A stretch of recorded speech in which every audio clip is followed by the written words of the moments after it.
안녕하세요. 자, 오늘은 금융론 부분의 572페이지. 자, 4장의 공급자 금융 프로젝트 파이낸싱부터 보실 차례입니다. 자, 지난 이제 우리 보강을 통해서 금융론 부분 앞에 내용들을 쭉 정리를 하셨었는데요. 자, 저당의 이제 유동화라는 것이 굉장히 이제 중요한 내용이었었습니다. 저당을 유동화시키는 과정에서 시장이 1차 저당 시장과 2차 저당 시장으로 구분이 된다라고 했고요. 자, 유동화시키는 과정에서 또 증권화라는 것이 이루어지죠. 자, 이 저당을 증권으로 만들어서 팔아버리는 우리 MBS다라는 것을 이제 공부를 하셨고요. 자, 그런데 이제 여기 오늘 4장에 공급자 금융이라고 해서 크게 두 가지 프로젝트 파이낸싱과 5장에 가시면 역시 계속해서 리츠라는 것에 대해서 이제 정리를 하시면 금융론 부분이 마무리가 되는데요. 자, 이 프로젝트 파이낸싱, 요즘 굉장히 시끄럽죠. 저축은행들이 이 PF 대출을 많이 하는 바람에 굉장히 많은 이제 혼란을 지금 가중시키고 있는데요. 자, 이 PF가 그럼 뭐냐라는 것을 이제 그 특징들을 중심으로 정리를 하시면 되겠습니다. 이 프로젝트 파이낸싱이다라는 것은 공급자 금융의 일종이다라고 할 수가 있어요. 우리가 금융을 공급자 금융, 또는 수요자 금융으로 구분을 했을 때요. 역시 이 프로젝트 파이낸싱, PF다라고 하죠. 약자로. 자, 프로젝트 파이낸싱이라든지, 또는, 신디케이션도 이제 공부를 하실 거고요. 신디케이션. 또는 뭐, 리츠라든지. 이런 것들이 이제 공급자 금융에서 이제 우리가 이제 정리하셔야 될 내용입니다. 근데 이 PF의 경우에는, 개념을 보시면 개요의 가로 1번의 프로젝트 파이낸싱은, 기업 전체의 자산이나 신용이 아닌, 사업 자체의 수익성과 사업 자산을 담보로 하는 금융기법을 총칭하는 개념이래요. 그 돈을 빌리는 그 회사, 기업에 어떤 신용이나 어떤 물적 담보를 제공하고 돈을 빌리는 것이 아니고요.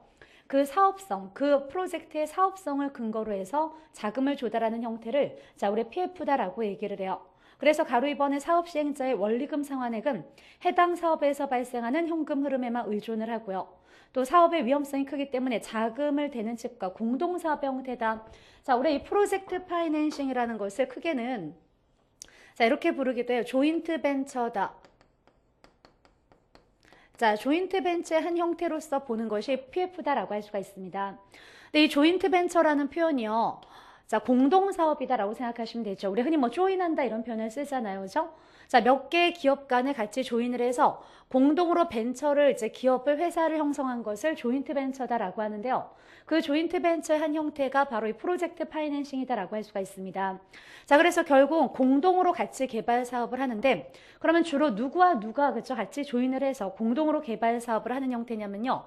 바로 이 개발 회사와 개발회사와 대출자인 금융기관이 같이 공동으로 개발 사업을 하는 것을 이 프로젝트 파이낸싱이다라고 할 수가 있어요. 그래서 이 금융기관이 같이 개입을 해야 일으킬 수 있는 것이 PF다라고 할 수가 있는데요. 예를 들어서 이 PF의 구조는 사실 굉장히 다양합니다. 그런데 이제 기본적으로 간단하게 설명을 드려보면요.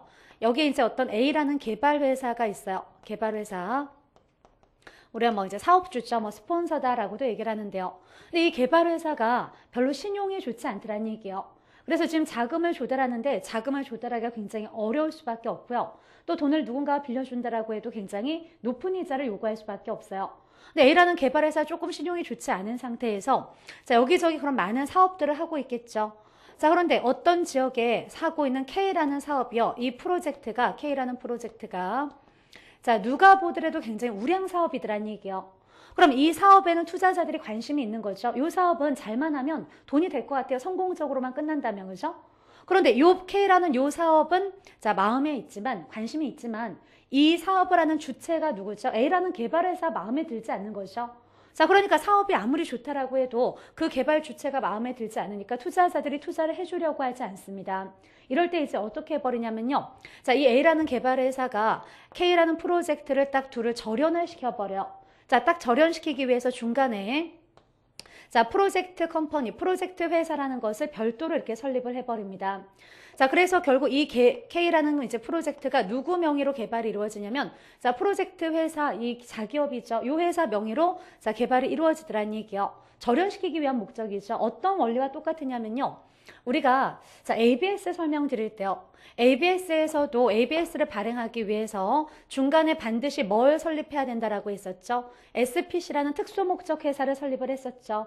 자, 그래서 그 사업주와 그저 어떤 자금의 자산 보유자가 자, 반드시 자신의 자산을 SPC를 만들어서 어디에다가 팔아 넘겨야 됐었죠. 자, SPC에다 양도를 해서 부동산을 이쪽으로 이렇게 넘겨오는 원리였었어요.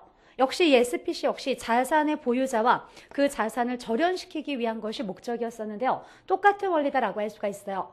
자, 그래서 바로 이렇게 절연이 돼버리니까 이제는 요 K라는 사업과 A라는 개발회사가 자, 떨어져 버린 거죠. 아무런 상관이 없어져 버렸어요. 자, 그러니까 이제 투자자들이 이렇게 투자를 해주더라는 얘기예요. 여기서 이제 투자자들하고 하면 이제 금융기관이다라고 할 수가 있습니다. 왜 개발회사와 금융기관이 같이 조인을 할까요? 결국 서로 상부상조하겠다라는 거죠. 자, 개발회사는 개발에 대한 정보는 많지만 자금이 부족하고요. 금융기관은 자, 자금은 많지만 또 정보가 부족하니까 같이 공동으로 개발 사업을 하겠다라는 것이 PF다라고 할 수가 있습니다. 자, 그런데 이 K라는 이제 이 프로젝트를 보고 그럼 이 금융기관은 A라는 요 회사를 보고 투자를 해준 게 아니죠.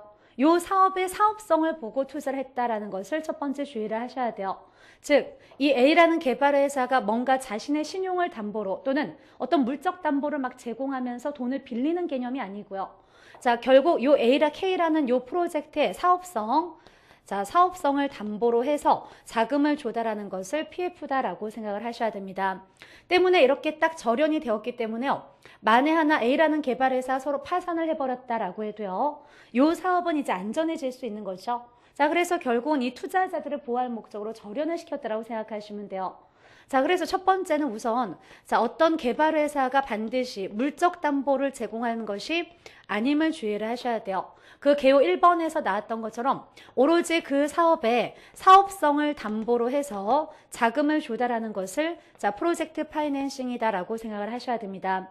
한번 시험에서 출제되기를 A라는 개발회사가 반드시 뭔가 물적 담보를 제공하고 돈을 빌리는 것처럼 표현을 해서 틀리게 출제되었었는데요. 자, 그 사업의 사업성을 담보로 하고요. 오로지 그 사업에서 발생하는 현금 흐름에만 의존한다라는 얘기를 자, 그 가로 2번에서도 해주고 있죠. 개요 부분에. 자, 그러니까 결국은 자, 요 사업성을 보고 투자를 한 것이기 때문에요. A라는 개발회사는 상관이 없대요. 절연이 되었다라는 건요. 이렇게도 생각하셔야 되죠. A라는 개발회사가 만약에 그죠 파산을 해도 이 사업이 안전해지지만 결국 이 사업을 보고 투자자들이 자금을 대출해 준 것이기 때문에요. 결국 만에 하나 이 사업이 사업성이 있다라고 생각했지만 우리가 그죠 항상 시장은 불확실하니까 만에 하나 이 사업이 잘못돼서 자 파산을 했다. 잘못돼 버려도요. 자, A라는 개발회사에게 책임을 물을 수가 없습니다. 절연이 돼버렸다는 것은요. 결국 거꾸로 만에 하나 이 사업이 잘못돼도 A라는 개발회사에게 책임을 물을 수가 없대요. 오로지 이 사업의 현금 흐름에만 의존을 하고 있기 때문에 얘를 청산해서 알아서 해결을 해야 되지 알아서 해결하고 나서 부족한 부분이 있다라고 해서 A라는 개발회사한테 네가 책임져라 이렇게 얘기할 수 없는 것이 프로젝트 파이낸싱이라고 할 수가 있어요. 그래서 바로 이것을 자 뭔가 A라는 개발회사에게 책임을 물을 수 없다라는 것을 우리가 뭐라고 표현을 하냐면 비소구 금융이다. 자, 이렇게 이제 표현을 합니다. 자, 소구 금융이다라고 표현을 해버리면요. 자, A라는 개발회사에게 부족한 부분들 책임져라. 책임을 추가로 물을 수 있는 경우다라고 생각하시면 돼요. 내 책임을 더 이상 물을 수 없다라는 것을 우리가 뭐라고 하냐면 비소구 금융이다. 이렇게 이제 표현을 할 수가 있습니다. 그러나 실제로 딱 절연이 되었지만 그래도 이 K라는 프로젝트는 누가 여전히 개발 사업을 하는 거죠? A라는 개발회사 여전히 사업을 하고 있다고 생각을 하셔야 돼요. 자금을 조달하기 위해서 절연을 시켰을 뿐이죠.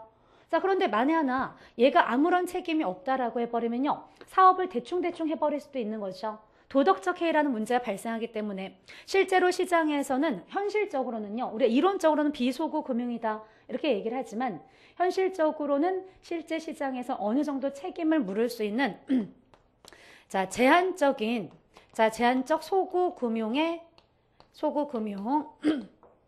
자, 제한적 소구 금융의 특징을 지닌다라고 할 수가 있어요. 자, 그래서 바로 이러한 자, 프로젝트 파이낸싱은요. 그러면 지금 이 투자자들이 결국은 대출기관, 금융기관이죠. 근데 이 투자자들이요. 이 자금을 조달하는 형태는 여러 가지가 있는데요. 이 투자자들이 자, 저당 투자자로서 돈을 빌려주는 개념이 아니고요. 지분형이다라고 해서 같이 결국 투자해주고 이 사업에 이제 결국 지분권을 갖게 되는 거죠. 자, 지분권을 갖게 되고 그 나중에 지분 비율에 따라서 사업이 성공적으로 끝나면 배당을 받는 그런 지분형이 있어요. 그리고 또 하나는 결국 얘네들이 그냥 대출을 해주는 거죠. 높은 이자를 받기 위해서 대출을 해주는 대출 형태가 있습니다. 그래서 우리가 EPF는요, 그냥 딱 PF다라고 딱 놓고 봤을 때 지분금융이냐 부채금융이냐 구분을 했었죠. 지난주에 자기 자본을 조달하는 지분금융이냐, 지분금융은 배당을 받는 형태다라고 했어요. 자, 타인 자본을 조달하는 부채금융이냐, 부채금융 이자를 받는 형태죠. 근데 PF는 나중에 질문 많이 올라오는 게요. 지분금융입니까? 부채금융입니까? 이렇게 질문을 많이 하시게 되는데요.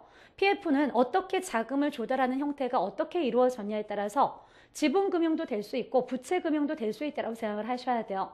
자, 그래서 자금을 조달하는 형태에 따라서 달라지는 것이지 PF라는 것 자체만 놓고 어디에 속한다라고는 얘기를 할 수가 없습니다. 자, 그래서 바로 자, 투자자들이 대등한 그냥 사업 파트너로서 돈을 빌려주는 게 아니라 같이 공동 사업을 하는 사업 파트너로서 참여를 하는 이런 조인트 벤처 형태는 지분금융이다라고 할 수가 있어요. 근데 보통 시장에서는 지금 이제 저축은행들이 문제가 되는 것이요. 보통 이제 대출